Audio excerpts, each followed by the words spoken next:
Hi friends, welcome to Nagas Media. இன்னைக்கு நம்மளுடைய சேனல்ல ஒரு சூப்பரான vlog பார்த்தலாம். இங்க பாத்தீங்கன்னா சரியான மழை.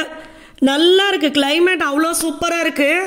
நானும் எந்திரிச்சு இந்த லீவ் விடுவாங்கன்னு யோசிச்சு எல்லா இடத்துக்கும் லீவு ஸ்கூலு, இங்க மட்டும் ஸ்கூல் லீவு இல்லை. ஏன்னா செல்லை எடுத்து பார்க்கறது வாட்ஸ்அப்பை, லீவ் விட்டா நல்லா இருக்கும் அப்படின்னு சொல்லிட்டு. ஏன்னா இந்த மழை டைம்னாவே பார்த்தீங்கன்னா எல்லாருக்குமே கொஞ்சம் அப்படியே ஒரு மாதிரி தான் இருக்குது மந்தமா. நானும் சரி லீவே விடலை, பிள்ளைங்களை கிளப்பி அனுப்பணும் அப்படின்னு முடிவு பண்ணி எல்லாம் வேலை பார்க்க ஆரம்பிச்சாச்சு. நான் இன்னைக்கு கொஞ்சம் லேட்டாக தான் இருந்துச்சேன். ஏன்னா நேற்று லேட் ஆகிடுச்சு தூங்க. அதனால் லேட் அப்படின்னா 6:15 இருக்கும். அந்த நேரத்தில் தான் எந்திரிச்சது. இன்னும் நம்மளுடைய நாகாசொலி நேச்சுரலில் பார்த்தீங்கன்னா என்னென்ன ப்ராடக்ட் இருக்குது அப்படின்றத நான் உங்களுக்கு கமெண்ட்டில் பின் பண்ணுறேன். வாட்ஸ்அப் நம்பரும் கொடுக்குறேன். இந்த கிளைமேட்டுக்கு பார்த்தீங்கன்னா இம்யூனிட்டி பூஸ்டர் எல்லாருக்குமே ரொம்ப ரொம்ப அவசியம். ஏன்னா நிறைய த்ரோட் இன்ஃபெக்ஷனு, சளி, இருமல், தும்மல், தலைவலி, இந்த மாதிரி நிறைய விஷயங்கள் இருக்கு. ஸோ அந்த இம்யூனிட்டி பூஸ்டர் குழந்தையிலேருந்து பெரியவங்க வரைக்கும் எல்லாருக்குமே ரொம்ப ரொம்ப சூப்பராக இருக்கும். இன்னொரு விஷயம் பார்த்தீங்கன்னா, நான் இன்னைக்கு தெரியாமல் ஒரு தப்பு பண்ணிட்டேன்.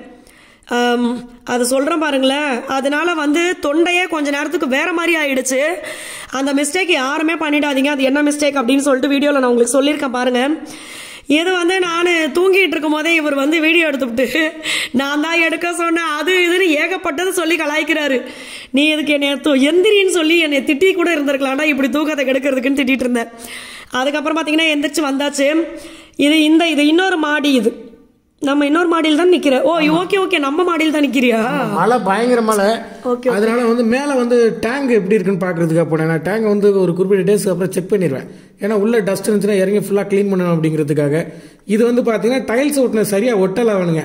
அதனால டைல்ஸுக்கு நான் டேப் ஒட்டியிருக்கேன். என்னன்னு பாத்தீங்கன்னா, அதாவது இந்த வீட்டு வேலை பார்க்குறப்ப கண்ணும் கருத்துமா கூடவே இருந்து பாருங்க வீடு கட்டுறவங்க.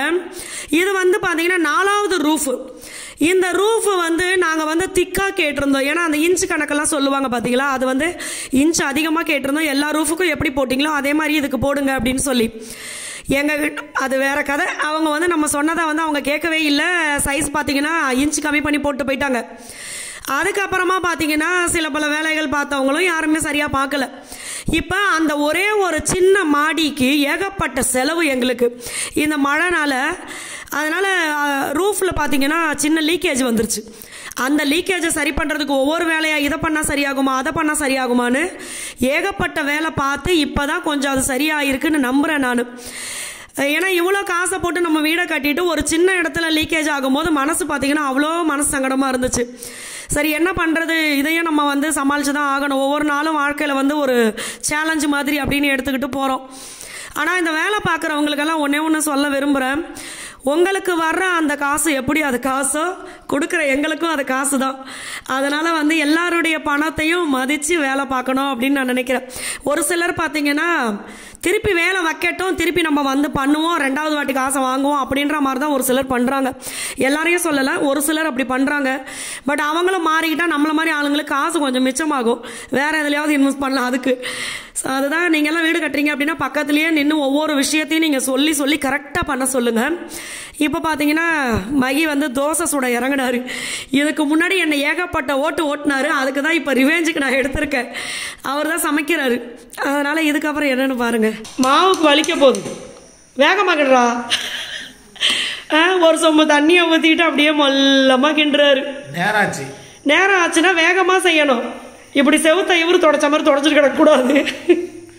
ஓகே, மேல தண்ணி நிக்க கூடாது. ஏரோப்ளேன் தோசை ஊத்துறேன். ஏரோப்ளேன் தோசை ஊத்தினா மட்டும் சீக்கிரம் சாப்பிட்டுருவாங்களா? கல் தோசை எனக்கு கல் தோசை. பட் எந்த கல்லும் இதுல இருக்காது. இது இங்க பாருங்களேன். இது எங்க மாமியார் அரைச்ச மாவு. நேற்று எங்க மாமியார் தான் மாவு அரைச்சாங்க. நான் தான் சொன்னேன் இப்படிதான் அரைக்கணும், இப்படிதான் அளவுண்டு. இது ரேஷன். அதனால இன்னைக்கு அது எப்படி உருப்படியா வராது. கல் தோசைக்கு பேருக்கு ஏற்ற மாதிரி கல்லு மாதிரி தான் வரப்போகுது இன்னைக்கு. இது ரேஷன் அரிசியில செஞ்சது. அம்மா எப்படி இது ரேஷியோ போட்டாங்கன்னாக்க 4 டம்ளர் அரிசிக்கு 1.5 டம்ளர் உளுந்து போட்டாங்க. தம்பி என் மூஞ்சிய பார்த்து சொல்லுங்க. இதை நீங்க தெரிஞ்சுதான் சொல்றீங்களா? டேய் புழுகு மூட்டை. இப்படி உங்க அம்மா மாவை அரிசி ஊற போடும்போது நீ எனக்கு டிரைவன் கத்து கொடுக்க வெளில வந்துட்டேன். வீட்டுல வெந்தயம் போட்டாங்க. எப்பா எவ்வளவுப்பா? வெந்தயம் போட்டாங்க. இப்ப இதே விஷயத்த உங்க அம்மாட்ட கேட்பேன். மாத்தி சொன்னாங்கன்னா உனக்கு தான் அசிங்கமா போயிடும். இப்போ தோசையா இட்லியா சாஃப்டா வர்றதுக்கு, சாப்பிட்டா வராது உள்ள போயிடும். சாஃப்டா வர்றதுக்கு வில்லேஜ்ல ஃபாலோ பண்ற ஒரு முக்கியமான விஷயம் என்னன்னாக்க கொட்டமுத்து. யார் அவரு? கொட்டமுத்து இருக்குல்ல, விளக்கெண்ணெய் ஆட்டுவோம்ல, அதாவது கேஸ்ட்ரால் ஆயில். விளக்கெண்ணெய் ஆட்ட மாட்டோம், சொல்றத உருப்படியா சொல்லு. ஆமணக்கு விதைய போட்டு ஆட்டினாதான் விளக்கெண்ணெய் வரும்.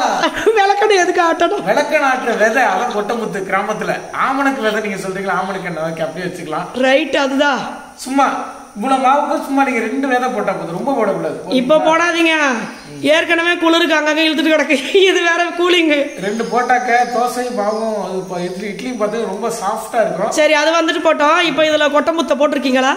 இதுல வந்து நான் போடல. அப்புறம் என்ன ஊருக்கு உபதேசம் பண்ணிட்டு? இல்ல, அது போட்டா நல்லா இருக்குதுல வந்து. ஓகே, நீயே செய்யறது இல்ல, இதுல இன்னொருத்தவங்க. எங்க வீட்டுல வந்து தோசை ஊத்துறேன்னு நான் தான் எக்ஸ்பர்ட். தோசை விட்டு வெளிநாட்டுக்கு அமிச்சிருவாரு. ஐயோ சாரா மச்சான், இன்னைக்கு என்னன்னு தெரியல, கலாய்ச்சி ரொம்ப அவரும் என்னதான் கலாய்ச்சிட்டு கிடந்தாரு இவ்வளவு நேரம். வெங்காயம் அம்மா சின்ன வெங்காயம் குழம்பு வச்சிருக்காங்க. நீங்க நினைச்சுக்கலாம், அந்த பாரு அந்த பையன் பாவம் அப்புறாணி பேசாம இருக்கு, ஆனா இது பொம்பளையா எவ்வளவு வாய்ப்பாரு அப்படின்னு நீங்க நினைக்கலாம். ஆனா இது வந்து ரிவெஞ்ச் தான் எடுத்திருக்கேன். கேமரா ஆஃப் பண்ணி வச்சிருக்கிற போது இவன் அவங்க நின்று இது பூண்டு உரிச்சிட்டு இருந்தேன். இவன் தான் என்ன ஓராயிரம் கலாய்ச்சான். அதுக்கு தான் இருச்சல நான் உன்னை வீடியோ எடுக்கிறேன்னு அமைதியா சொல்லிவிட்டு இப்போ ஆர்ப்பாட்டம் பண்ணிட்டு இருக்கேன். கிளியாம தோசை போடுறதுதான் நான் எக்ஸ்பர்ட். கிழிஞ்சிருச்சுன்னா வீட்டில் மிஷின் இருந்தா தச்சுக்க. இந்த மாதிரி உனக்கு தோசை போட வருமா கிளியா? இந்த மாதிரி எனக்கு வராதுப்பா, எனக்கு நல்ல தோசை மட்டும்தான். ஸோ மக்களே, இதுக்கும் நல்லா பயங்கர ஸ்பைசியாக இருக்குது இந்த சின்ன வெங்காயம் குழம்பு. 2 சூப்பராக இருக்கும். சாம்பார் அப்படி இந்த வெஜிடபிள்லாம் போட்டு பண்ணுவா, அது ரொம்ப பிடிக்கும். பட் வெஜிடபிள் போடாமல் அம்மா ஏதோ வச்சிருக்காங்க, பருப்பு மட்டும். பார்த்தீங்களா, அவி வச்சா சாம்பார், அம்மா ஏதோ வச்சிருக்காங்க. அது வந்து தம்பி பாப்பாவும் அவையும் சாப்பிடுவாங்க. நான் அந்த காரக்குழம்பு நான் அம்மா போட்டு சாப்பிடுவேன். சூப்பராக. ஏப்பா நாங்கள் எதை திங்கிறது? இங்கே தான் சாம்பார் இருக்கு. எனக்கு என்னன்னா, ஒரு நாளைக்கு ஒரு வேளையாவது சிறுதானிய அரிசியை வச்சு கஞ்சி மாதிரி செஞ்சு குடிக்கலாம்ப்பா, நல்லதுன்னு சொன்னேன். நாக்க காட்டுப்பா. இந்த நாக்குக்கு எப்ப பார்த்தாலும் நவரசமும் கேக்குது. வர 23ஆம் தேதி நான் அபி பாப்பா. என்னடா மச்சா இப்படி இருந்தா கருப்பா தெரியுற, அந்த பக்கம் வாடா. வர 23ஆம் தேதி நான் அபி பாப்பா 3 பேரும் ஒரு மேரேஜ்ல வந்து பாட்டு பாட வைக்கிறோம். ஆமா, ஃபங்க்ஷன்ல ஆர்கெஸ்ட்ரால பாட்டு. இந்த கட்டை குரலை வைத்துக்கொண்டு எப்படி பாடுவாய்னு நீங்க என்ன கேட்கலாம். அதெல்லாம் பாடு நல்லா சூப்பரா சொல்லி ஃபங்க்ஷன்ல சூப்பரா இருந்துச்சு. ஸோ நல்லா பாடினவங்க மட்டும் செலக்ட் பண்ணி அங்க அழைச்சிட்டு போறாங்க. ஸோ ஃபர்ஸ்ட் மேடையில் ஏறி பாட்டு பாட வைப்பாங்க. ஆமா, இந்த வீடியோவை பாக்குறவங்க யாராவது கல்யாணத்துக்கு வந்திருந்தீங்கன்னா நேரில் வந்து எதை கேட்டுறாதீங்க. கர்நாடிக் சங்கீதம் வந்து முறைப்படி கத்துக்கிட்டு இருக்கோம் நாங்க. ஓகேங்களா? முறைப்படினா எப்படி? சோப்பு நுரையை போட்டு டெய்லி காலையில் அலசிக்கிட்டே பாடுவியா? ஒரு ப்ரொசீஜர் படி கத்துக்கிட்டு இருக்கோம், ப்ராப்பரா கத்துக்கிட்டு இருக்கோம். இன்னும் கொஞ்ச நாள் கழிச்சு பாத்தீங்கன்னா மேலையில கச்சேரி பாடுவோம். ஓகேங்களா? காங்கியாச்சா சொல்றடா டேய், பாட்டு பாடுறேன்ட்டு ஞான்ற. 23ஆம் தேதி முக்கியமான ஃபங்க்ஷன், மேரேஜ், பெரிய மேரேஜ், பெரிய ஆர்கெஸ்ட்ரா டீம் வர்றாங்க. அதுல நாங்க 3 பேர் பாட வரோம். மற்ற ஸ்டூடெண்ட் 2 பேர். ஸ்டூடெண்ட் இப்போ எங்க சார் கிட்ட படிக்கிறவங்க எல்லாருமே ஸ்டூடெண்ட்டுக்கு எல்லாருக்குமே வந்து அண்ணா வந்து ஒரு வாய்ப்பை ஏற்படுத்தி கொடுக்குறாங்க. ஏன்னா பிள்ளைங்களுக்கு வந்து பழக்கம் வரணும் அப்படின்றதுனால இப்பயே ஸ்டார்ட் பண்றாங்க. ரெண்டாவது தண்ணி வேற ஐஸ் கட்டி மாதிரி வந்துட்டு இருக்கு, மழை பெஞ்சிட்டே இருக்கா, தண்ணி ஐஸ் கட்டி மாதிரி குடிச்சோம்னா த்ரோட்லாம் ஒரு மாதிரி ஆகுது. கொஞ்ச நேரம் ஸ்ட்ரக் ஆகி போயிடுது தண்ணி. நம்மளுக்கும் பாத்தீங்கன்னா வாய் கொழுப்பு, சூடு பண்ணி குடிப்போன்னு இல்லாம நல்லா குளுக்குளுன்னு வருதுன்னு பிடிச்சி குடிச்சிடறோம். அதுக்கப்புறம் எங்களுக்கு ஒரு மாதிரி ஆயிடுது. சரி, தோசையை ஊத்திட்டு வேலையை பார்ப்போம். இப்ப கேமரா ஆஃப் பண்ண உடனே இந்த இடத்த விட்டு அப்படி எஸ்கேப் ஆயிடுவோம். நம்ம தான் ஊத்திட்டு கிடக்கணும். இல்ல, அதனாலயே நான் கேமரா ஆன்லயே வச்சிருக்க போறேன். இந்த வீடியோவை கட் பண்ணி வேணா தூக்கிக்கிறேன், ஆனா 1 வாஷ் பண்ண ஆன் பண்ணி வைக்க போறேன். என்ன நான் முடிச்சிட்டு கடைக்கு போய் மீன் வாங்கணும், இல்லைன்னா மட்டன் ஏதாவது வாங்கணும். ஆமா, காலையில பாத்தீங்கன்னா எனக்கு ஏன் தெரியுமா வாய்ஸ் இப்படி இருக்கு, இன்னைக்கு ஒரு வேலையை பண்ணிட்டேன். அது வந்து இல்ல தெரியாம பண்ணிட்டேன். பாத்ரூம் கிளீனர் போட்டு பாத்ரூம் கழுவிட்டு அது லைட்டா ஆசிட் இது மாதிரி இருக்கும். லைட்டா அது வந்து லைட்டா கையில பட்டுருச்சு. சரி கையை கழுவி விட்டு எனக்கு மகி பாத்தீங்கன்னா ஒரு விஷயம் சொல்லி கொடுத்தாரு. காலையில தண்ணியை குடிச்சிட்டு வாய்க்குள்ள கை விட்டு வாந்தி எடுக்கணும்னு சொன்னாரு. அது பித்தம் கபம். ஆமா, இது எல்லாத்தையும் சரி பண்ணி அது ஏதோ உடம்புக்கு நல்லதா. நேத்து அண்ணனும் சொன்னாரு நல்லதுன்னு. சரின்னு சொல்லிட்டு கையை நல்லா சோப் போட்டு கழுவிட்டு தான் வாயில கைய வச்சேன். கொஞ்ச நேரம் தொண்டையே கட்டின மாதிரி ஆகி போச்சு. வாய்ஸே பாத்தீங்கன்னா. அதனால வந்து இது நான் அதாவது ஒன்றும் ஆகாது அப்படி நினைச்சுக்கிட்டு கை கழுவினேன். பட் அது வந்து எனக்கு தொண்டையே கட்டிருச்சு. ஸோ நீங்கள் அது மாதிரி எதுவும் பண்ணிடாதீங்க, அனுபவத்தில் சொல்கிறேன். அதில் என்ன சொல்கிறேன்னா, அந்த ஆசிட் வாங்கி வந்து செங்கல்ல ஊற்றுனீங்கன்னா வீடு கட்டிடும் செங்கல். ஓகேங்களா? தொண்டையே கட்டுமா அந்த ஆசிட். அடாடாடாடாடா, மறைக்க பாக்குறாப்ல. டேய், தோசையை பரட்டி போடலாம் பார்த்தா முட்டிக்கிட்டு. அதான் சொல்றேன், ஒரு தோசையை கூட பரட்டி போட தெரியல. அடாடாடாடா, இன்னும் கொஞ்ச நேரத்துக்கு முன்னாடி என்னப்பா கேட்டீங்க? தோசை கிளியாம சுட தெரியுமா? நாரா கிழிஞ்சு தொங்குது. டேய், கண்ணு பட்டு போச்சு தானே தோசைக்கு. எப்படி கிழிச்சுதான் சாப்பிட போறோம், அதனால இவரே கிழிச்சு கொடுத்துட்டாரு.